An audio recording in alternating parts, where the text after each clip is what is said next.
Magandang araw sa inyong lahat at welcome sa aking channel.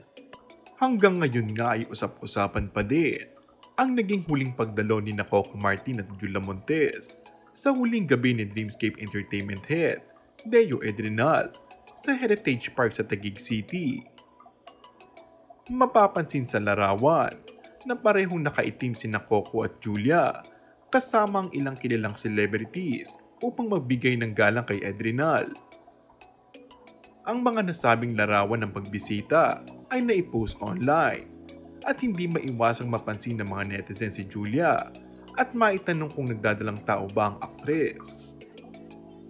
Komento ng netizens, meron na naman bang laman yan? Iba na itsura niya. Marami nga ang nakapansin na tila tinatakpan ni Julia ang kanyang tiyan. Matatandang hindi ito ang unang beses na napabalitang buntis si Julia kay Coco. Sa katunayan, noong nakarang taon ay kumalat na ang ganitong chismis matapos niya magbahagi ng larawan sa kanyang Instagram account. Nakakaloka na hindi pa nagsasalita si Coco at Julia hinggil sa hindi mamatay-matay na isyu na may anak na sila.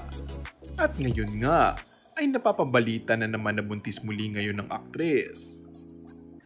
Sa inyong palagay, ito na kaya ang tamang panahon para ibahagi ni Julia ang kanyang tunay na kondisyon at estado ng buhay sa mga netizens?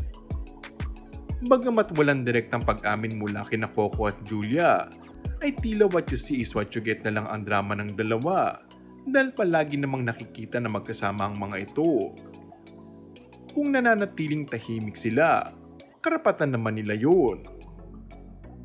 Pero hindi naman mananahimik ang mga marites sa pag-speculate kahit wala silang ibinibigay na pahayag kaugnay sa isyong ito.